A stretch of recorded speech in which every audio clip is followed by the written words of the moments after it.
pretty windy the last few days. A couple of days ago, Saturday, I did a 17-kilometer run. I brought the recorder with me, but there wasn't really much that I could record because it was just so windy. I know all that would be heard would be the wind.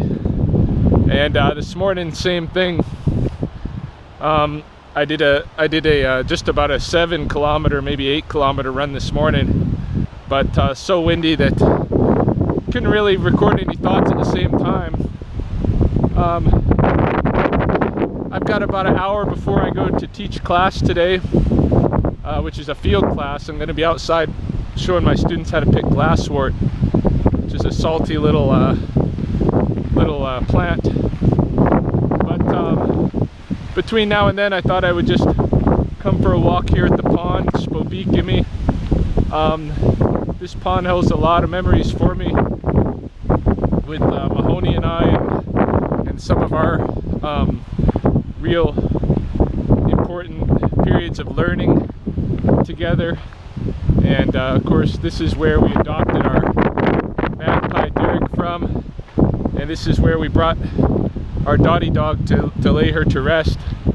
It's all kinds of associations here for us, and I like to come take a walk out here to look at what's happening with the animals and to just, you know, get the energy from this place, get a little bit of energy and revitalization.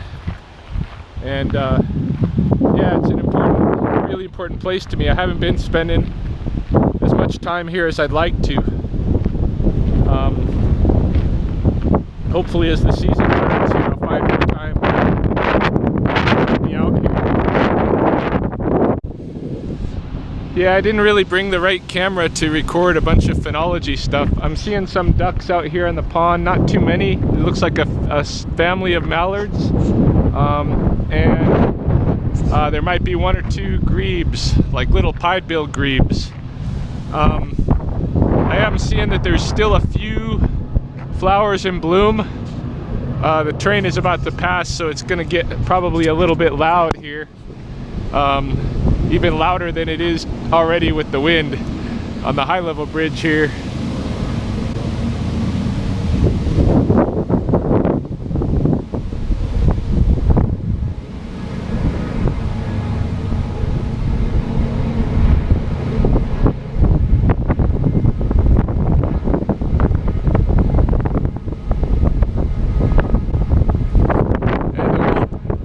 Canadian Pacific trains still going, the longest train bridge in Canada, or the world, I think. Yeah, anyway, there's still a few flowers in bloom. I thought I'd show them just for my own notes. We got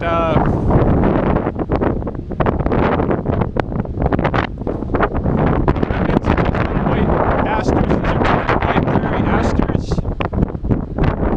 Let's see what else we got.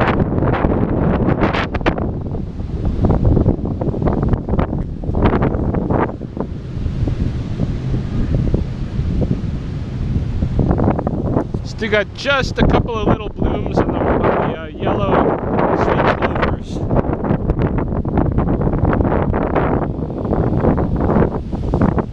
Just a couple of little blooms on there.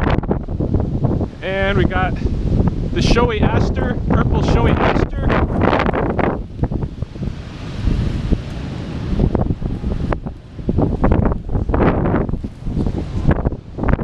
And I did see one dandelion. These are the last flower blooms of summer. We're in the last half where we're going. We're almost to the full moon of Sspopiikimi, which is the deer moon, last moon of summer. This is when the deer are in their bloom. And then we start the first moon of winter. So what I'm seeing here are the very last remnants of the summer flowers. You can see that the leaves still leaves in the trees. Some of them are still, most of them are yellowing.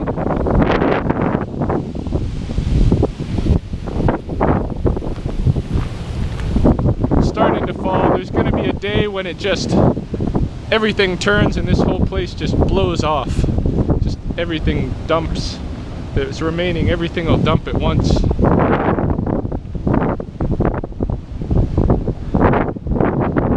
Yeah, just some phenology notes.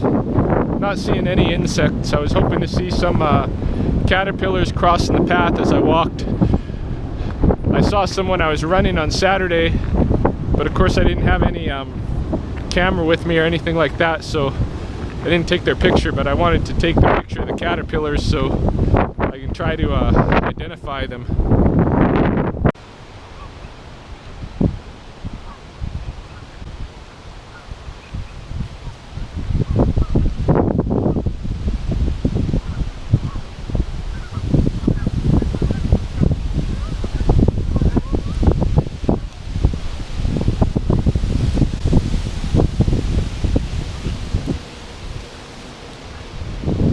Hopefully I'll be able to zoom in on that with the editing program. Just wanted to show that flock of geese. That's more than one. That's more than one nuclear family of geese. That's a small flock, small little band, and some of them are going to move away from here. You know, fly south. A lot of the passerine, which is, I should note, a lot of the passerine birds, meaning the perching birds, have already gone. I haven't run into any catbirds, any kingbirds, any robins, any kind of blackbirds, yellow-headed redwings. I haven't even seen any like any yellow warblers, of course, but even the yellow rump warbler, who's usually still here around now, haven't seen any of them. Hey guys, good. Yeah, there's usually still yellow rump warblers around. There's still usually some juncos, dark-eyed juncos. I haven't run into any of them yet today, but it's a pretty windy day. You know, all I've seen is the magpies. That flock of geese there, like I was saying, some of those geese, some of them are gonna migrate. A lot of them are gonna stick around here though, or at least I'm never really sure if the ones that are here year-round, or if the ones that are here move south and some of the ones from further north come in. I don't know, but all winter long they stick around in those bands, those little bands like that, those little kind of like bit of an extended family. That's kind of a small little flock there. Oh, check this out. I lost him. He's so camouflaged, but there's a variegated meadowhawk, which is a type of dragonfly. One of the last ones here. All the grigs and the dragonflies are dying off, which they do every year. They don't winter.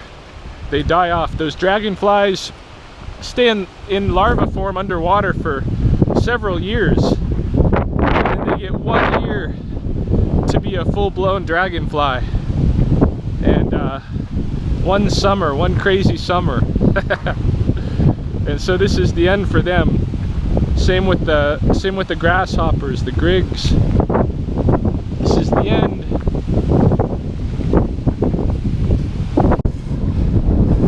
Well, given the time constraints, I've seen all that I'm going to see here at the pond for this morning. Let's move out onto the open prairie now.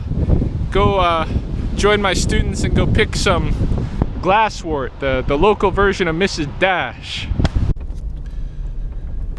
Change of plans. The area that I was looking at that was red like glasswort is a different plant. So, and the other area where I normally pick glasswort, I haven't seen any from the road.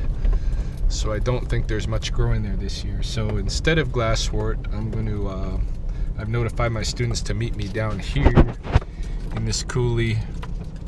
We're going to pick some hawthorn instead. Hawthorn is a really good cardiovascular medicine, preventative medicine, and just promotes cardiovascular health, and I'll explain more of that later. But yeah, I gotta go down here and pick some hawthorn because I need some hawthorn for the winter, and it's a really good lesson to share for my students. Yeah, no students have arrived yet, so I'm just kind of scouting around, but I'm a little bit concerned. This is one of the, what usually is one of the better hawthorn bushes down here, and if you can tell, it's been totally picked clean, except for this one little patch over here. There's still some hawthorns there. Hopefully that's not all there is down here to show my students, but apparently somebody's liking the hawthorns.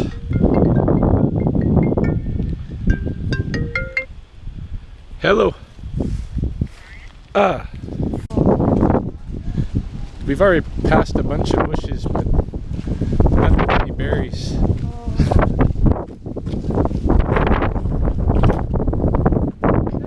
Yeah, this is kind of a young one. Actually, on the way out, I'll show you some mature ones that grow really big.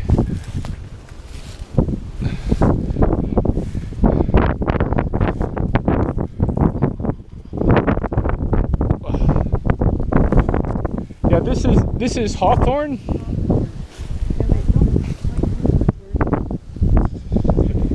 This is hawthorn, and it's really good for your heart. If you eat like a small, like 5-6 berries a day, and just do that regularly, it builds up in your system. It widens your arteries, and it thickens the walls, and so you don't end up with blood clots and that kind of a thing. Hey, but you have to have it regularly in your diet. You got to have some every day, like a supplement almost, hey, to make it work for you health-wise. Otherwise, you still get nutrients out of it. It's related to the rose, and so it's got a lot of vitamin C and stuff in it, and it's got seeds, kind of like rose seeds in it. But walk up and take a look at it. Like look closely how it looks. The thorns on the plant are very different than most of the rose bushes. Is that what we call mulberry? No. All right, here's the wild licorice.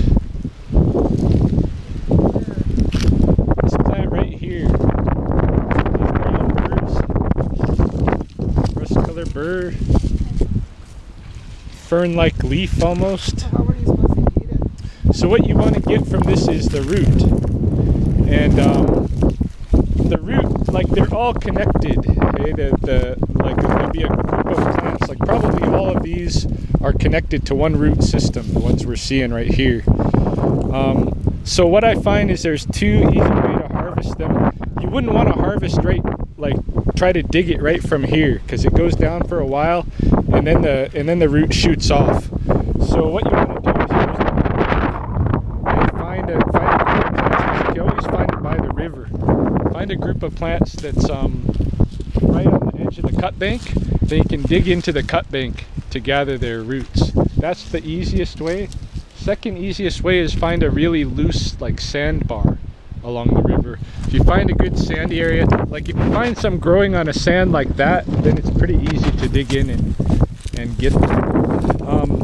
You want the root that's going horizontal, not the one that's coming right down off the plant, but when it starts going horizontal, those rhizome roots, that's what you want. They're soft and they're yellow. They harden up really quick. They turn like wood when they dry. So there's different ways to use them. One of the ways that I'll use them is I'll get a piece maybe 12 inches or more long, and I'll just chop it up into little coins, and I'll let those coins dry, and then I use those coins, I like throw them in tea or something like that if I want a licorice flavored tea. The other way is just to dry the stick itself. If you go to the candy store at Waterton and you look on their shelf, they got a jar there with licorice root, and it's just those sticks.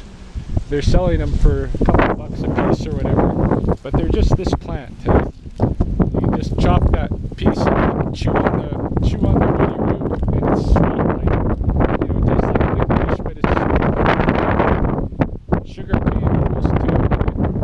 The other way, because it's got so much sugar in it, if you right after you pick it, if you roast it, it'll kind of caramelize, and you can eat it soft like that. So those are the 3 ways. But yeah, from what I can tell,